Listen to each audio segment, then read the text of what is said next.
Hello friends, आपका स्वागत है आपके अपने YouTube channel GS classes by Saurabh Pathak sir. जैसे हमने पिछली वीडियो में पढ़ा कि राज्यों का गठन कैसे होगा, कौन सा राज्य कौन बनाएगा, विलय के आधार पर कैसे बनेंगे, ठीक है ना, और देश के अंदर कैसे बनेंगे, कैसे बदलाव होगा, कैसे संशोधन होगा। अब अगला हमारा टॉपिक है नागरिकता। तो नागरिकता पर हम कुछ चर्चा करेंगे और कुछ महत्वपूर्ण अनुच्छेदों को देखेंगे।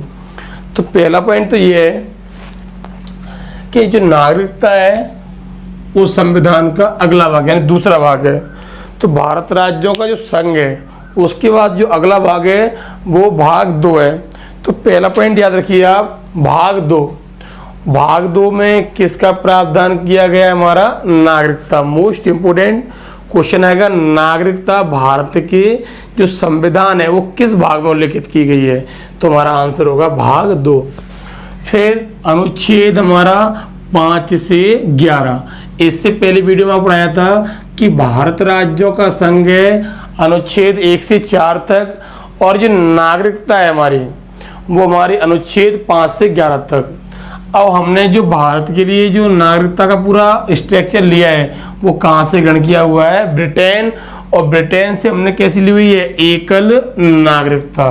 क्वेश्चन आएगा भारत में किस प्रकार की नागरिकता है? तो हमारा आंसर होगा एकल नागरिकता। जबकि अमेरिका की जो नागरिकता है वो दोहरी नागरिकता है, केंद्र की अलग होगी वहां पर, राज्यों की अलग होती है। तो 2 प्रकार से होती है वहां पर।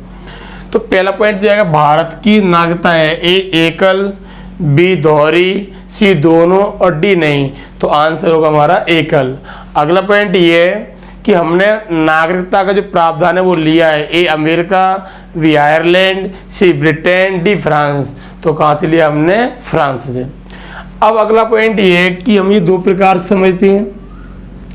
एक तो नागरिक जो हमारे भारत के नागरिक होंगे, राज्य की, हमारे देश की होंगे ये, और अन्य राज्य या देशों के जो होंगे वो कहलाएंगे हमारे विदेशी या गैर नागरिक। तो 2 पॉइंट और समझने आपको। एक तो होता है नागरिक, एक होता है विदेशी।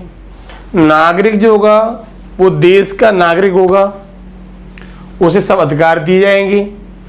जबकि जो विदेशी व्यक्ति है वो विदेशी उसे बोलेंगे जो भारत हमारे देश का ना होके किसी और देश का नागरिक है। जैसे अमेरिका है, ब्रिटेन है, वहां का कोई व्यक्ति यहाँ जाए तो विदेशी कहलाएगा। अब विदेशी भी 2 प्रकार से देखिए आप। एक तो मित्र देश जो होते हैं हमारे या मित्र राज्य, एक शत्रु। तो याद रखिए मित्र जो विदेशी नागरिक होंगे वो भारत आ सकते हैं, जबकि जिनसे हमारा वाद विवाद होता रहता है वो शत्रु नागरिक नहीं आएंगे, ये सब समझौते नहीं होते हैं। तो नागरिक वो होगा जो देश का व्यक्ति है, और विदेशी जो होगा हमारे देश का ना होगा, किसी अन्य देश का नागरिक होगा। एक मित्र देश होते हैं हमारे और एक हमारा शत्रु। तो मित्र देश का जो विदेशी नागरिक है वो भारत में आ सकता है, शत्रु देश का नहीं आएगा। फिर देखते हैं नागरिकता जो है भारत के संविधान भाग 2 में अनुच्छेद 5 से 11 में ग्रहण किया ब्रिटेन से और एकल है। अब हम कुछ आर्टिकल देखते हैं। अब आर्टिकल में हम देखते हैं कि जो 5 है नागरिकता का प्रावधान। नागरिकता क्या है, कैसे ग्रहण की जाएगी, क्या प्रावधान है? तो एक पॉइंट याद रखना है आपको। अभी फिलहाल आपको आर्टिकल 5 में नागरिकता का प्रावधान दिया है, उसको अभी हम आगे पढ़ेंगे। आर्टिकल 6, पाकिस्तान से भारत आने वाले व्यक्ति के लिए नागरिकता का प्रावधान। मान लीजिए विभाजन के बाद जो पाकिस्तान का था वो पाकिस्तान में रह गया, जो भारत का था वो भारत में रह गया। अब पाकिस्तान वाला व्यक्ति भारत आना चाहता है तो वो किस आर्टिकल से आएगा? आर्टिकल 6 आएगा, एक आवेदन देगा, और आवेदन देने के बाद उसको 6 महीने रहने का स्वीकार किया जाएगा वो आवेदन, और उसके बाद सरकार को उचित लगता है तो उसको नागरिकता दी जाएगी। अगला पॉइंट है 7 में कुछ नहीं है।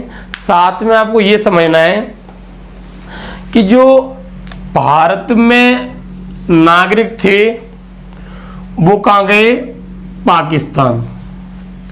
तो पहला पॉइंट, जो पाकिस्तान में रह गए थे वो भारत आ रहे हैं, तो आर्टिकल 6 भारत से कोई कहाँ जा रहा है? पाकिस्तान, और पाकिस्तान जाके फिर आ रहा है भारत, तो आएगा आर्टिकल 7। पॉइंट समझे आप। जैसे विभाजन हुआ, ये हमारा भारत है, ये भारत हमारा पूरा।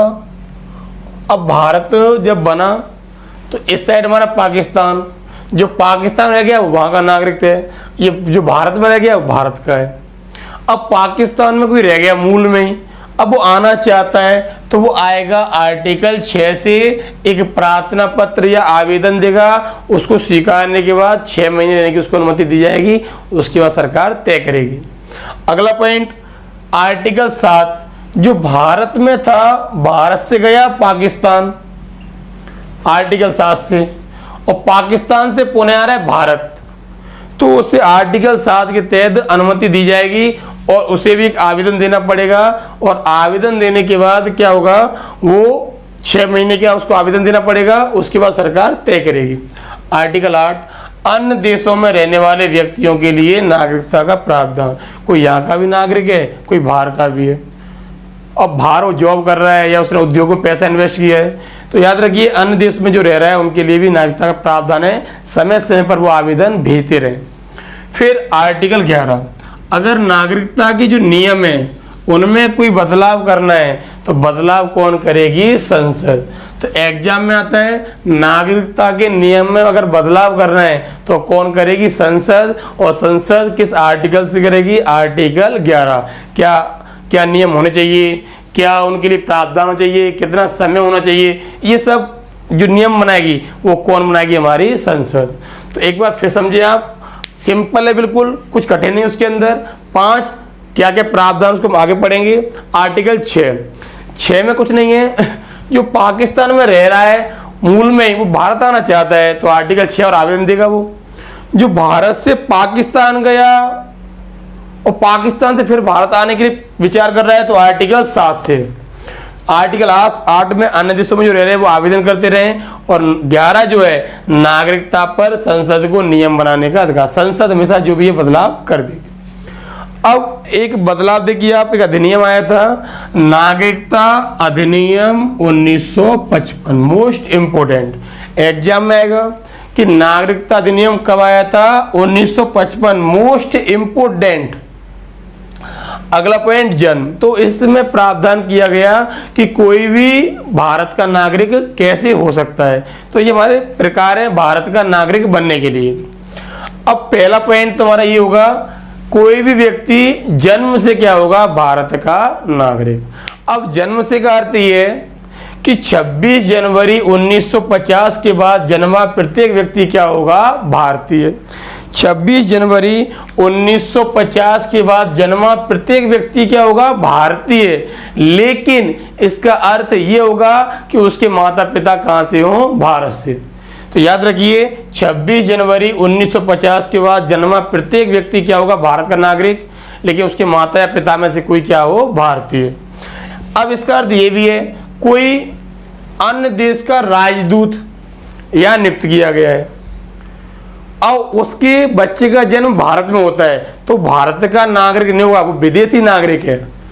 मान लीजिए कोई बिजनेसमैन है, वो भारत में आया हुआ है, रुका हुआ काफी टाइम से, उसके परिवार में बच्चे का जन्म हुआ तो वो भारत का नागरिक ना होके विदेश का होगा। भारत का नागरिक जन्म से वही कहलाएगा जिसके माता पिता भारतीय होंगे और उसका जन्म 26 जनवरी 1950 के बाद। अगला देखते हैं भूमि विस्तार। भूमि विस्तार कुछ नहीं है, सिंपल है, बिल्कुल सिंपल ही है। जैसे मान लीजिए हम लोगों ने दमन द्वीप है, दादर नागर था, ये पांडिचेरी वाला भाग था, ये सिक्किम वाला भाग था। जब हम इन क्षेत्रों को जीत गए थे तो जीतने के बाद क्या हुआ, हमने इन क्षेत्रों को भारत का हिस्सा मान लिया। अब इन क्षेत्रों को जीतने के बाद भारत का हिस्सा मान लिया तो ऐसा तो होगा नहीं कि दमनदीप के व्यक्तियों को आप भगा दें, दादर नागर के व्यक्तियों को भगा दें, आप पांडिचेरी के व्यक्तियों को आप भगा दें, किसी को नहीं भगाएंगे। अगर आप किसी क्षेत्र को जीतते हैं तो क्या हुआ, आपका भूमि विस्तार। और भूमि विस्तार होता है तो उस क्षेत्र में रहने वाला प्रत्येक व्यक्ति अपने आप क्या हो जाएगा, भारतीय। भूमि विस्तार का अर्थ ये है, आपने युद्ध में या समझौते से कोई क्षेत्र जीत लिया, उसे आप भारत में मिला रहे हैं, उस क्षेत्र का प्रत्येक व्यक्ति अपने आप ही क्या बन जाएगा, भारत का नागरिक। लेकिन उस व्यक्ति की स्वेच्छा पर छोड़ दिया जाएगा कि वो किस क्षेत्र में जाना चाहता है, तो उसे 6 महीने के अंदर तय करना पड़ेगा। वंश के द्वारा कोई व्यक्ति है, उसका परिवार पूरा विदेश में रहता है, उसके बच्चे भारत में आना चाहते हैं, तो उसके जो बच्चे हैं वो बता देंगे हमारे दादा दादी या हमारे पिता भारत के नागरिक थे, तो वंश के आधार पर भी क्या मिल जाती है, भारत की नागरिकता। सिंपल सा है। जन्म से 26 जनवरी 1950 के बाद जन्मा प्रत्येक व्यक्ति क्या होगा, भारतीय, जिसमें से माता पिता कोई भी भारत का हो। कोई विदेशी बच्चा यहाँ जन्म लेता है वो भारत का नागरिक नहीं होगा। हमने कोई क्षेत्र जीत लिया, जीतने के बाद उस क्षेत्र को मिला लिया, तो उस क्षेत्र में जितने भी नागरिक आएंगे वो अपने आप क्या हो जाएंगे, भारत के नागरिक। वंश के द्वारा कोई व्यक्ति विदेश रह रहा हो, वो लौट के उसके बच्चे आना चाहते हो और वो बता देगा मेरे वंशज भारत से। अब देखते हैं पंजीकरण, मोस्ट इंपोर्टेंट। कोई भी भारतीय व्यक्ति विदेशी महिला से विवाह करेगा तो उसे जो नागरिकता मिलेगी वो पंजीकरण से। तो पंजीकरण में क्या होता है, पहले अनुमति मिलती है 6 महीने की, और उसके 6 महीने बाद आपके जब मापदंड सही हैं तो आपको फिर 5 साल बाद माना जाएगा भारत का नागरिक। तो क्वेश्चन आएगा पंजीकरण से कितने साल बाद कोई भी भारत का नागरिक हो जाएगा, तो 5 साल। पहले एक आवेदन करेंगे, 6 माह तक आपका देखा जाएगा व्यवहार कैसा है, उसके बाद 5 साल बाद आपको मिल जाएगी भारत की नागरिकता। अब देशीकरण, किसी व्यक्ति पर इनमें से कोई भी प्रावधान नहीं है भारत में आने के, फिर वो आना चाहता है तो वो कैसे आ जाएगा, देशीकरण। देशीकरण में क्या होगा, उस व्यक्ति को 10 साल बाद भारत का नागरिक माना जाएगा। सिंपल सा याद रखिए, 5 आ रहा है, पंजीकरण में 5 साल बाद और देशीकरण में 10 साल बाद। ये मूल में कितनी थी हमारी, 6 और ये 1। अब देखिए अगला पॉइंट, तो जो पंजीकरण है उसमें 5 साल रहने के बाद आपको भारत का नागरिक माना जाएगा और देशीकरण में आपको 10 साल बाद भारत का नागरिक माना जाएगा। भाग 2 अनुच्छेद 5 से 11 ब्रिटेन से लिया है, एकल है हमारी। इसके बाद अब हम देखते हैं कुछ महत्वपूर्ण पॉइंट। जैसे भी हमने देखा कि नागरिकता क्या है, कैसे मिलेगी, कितने प्रकार हैं हमें जो जिससे नागरिकता मिल सकती है। अब देखते हैं नागरिकता का परित्याग या चला जाना। नागरिकता कैसे चली जाएगी, तो पहला पॉइंट, कोई भी व्यक्ति स्वयं भारत की नागरिकता छोड़ दे। जैसे मैं हूँ और मैं विदेश गया, मुझे वहाँ की नागरिकता मिली, तो मैंने बोल दिया कि मैं भारत का नागरिक नहीं हूँ, मैं वहाँ का नागरिक हूँ। तो पहला पॉइंट आपको समझना है किन किन प्रकार से नागरिकता चली जाएगी। तो पहला पॉइंट समझना हमको कि या तो व्यक्ति ये बोल दे कि मैं खुद भारत की नागरिकता को छोड़ रहा हूँ, भारत सरकार द्वारा उसे देशद्रोही सिद्ध कर दिया जाए। काफ़ी व्यक्ति भारत में ऐसे जो होते हैं जो भारत के विरोध में होते हैं, अगर वो व्यक्ति किसी विदेशी संगठन से, आतंकवादी संगठन से समझौता कर लेता है और इसकी जानकारी भारत को मिल जाती है तो भारत सरकार उसे देशद्रोही घोषित कर देगी, और देशद्रोही घोषित होने पर कोई भी भारत का नागरिक नहीं होगा। किसी व्यक्ति ने भारत की नागरिकता गलत तरीके से ली हो, कोई विदेशी भारत आ गया हो और उसे गलत तरीके से नागरिकता दे दी गई हो और बाद में सरकार को पता चला हो, तो इस तरीके से भी क्या होगा, नागरिकता चली जाएगी। तो पहला पॉइंट समझना है आपको, व्यक्ति स्वयं छोड़ दे, या तो मैं स्वयं छोड़ दूं, या मुझे देशद्रोही घोषित कर दिया जाए, या मैं बाहर से विदेश से भारत आया और गलत डॉक्यूमेंट्स दिए और यहाँ का नागरिक बन गया, उसके बाद जानकारी मिली तो भी मेरी नागरिकता चली जाएगी। या कोई व्यक्ति 7 साल तक कोई व्यक्ति 7 साल तक आवेदन ना करे तो भी भारत की उसकी नागरिकता चली जाएगी। अगला पॉइंट, कुछ महत्वपूर्ण बिंदु हमारे नागरिकता को लेकर। देशीकरण से कोई व्यक्ति आता है तो उसे 10 साल बाद दी जाएगी नागरिकता। अभी जस्ट हमने पढ़ा था कि देशीकरण से आएगा तो 10 साल, पंजीकरण से आएगा तो 5 साल। लेकिन पॉइंट समझना, देशीकरण से 10 साल उसे भारत में रहना पड़ेगा, उसके व्यवहार और आचरण को देखते हुए उसे भारत का नागरिक माना जाएगा। लेकिन इससे पहले कितने वर्ष मिलती थी हमको, 5 साल। तो क्वेश्चन आएगा, मूल में देशीकरण के लिए 5 साल, वर्तमान में 10 साल।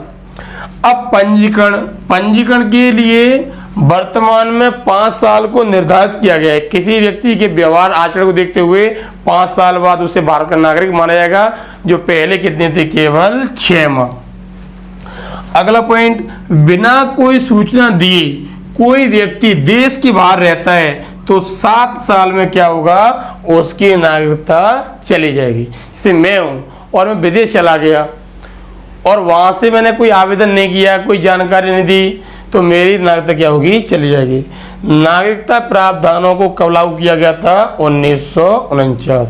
फिर देखते हैं, नागरिकता का परित्याग या तो देशद्रोही घोषित कर दिया जाए, या वो स्वयं छोड़ दे, या गलत तरीके से उसने भारत की क्या की हो, नागरिकता ली हो, सरकार को पता पड़ा हो और फिर वो चली जाए। देशीगण से 10 साल मिलेगी, पहले ये 5 साल थी। पंजीकरण से 5 साल मिलेगी, ये पहले 6 माह थी। बिना कोई सूचना दिए बाहर रहता है तो 7 साल में चली जाएगी उसकी नागरिकता, और ये प्रावधान लागू कब हुए थे, 1949। अगर आपको वीडियो अच्छा लगा हो और लगे कि ये वीडियो हेल्पफुल है तो ये आप इसको शेयर करें। धन्यवाद।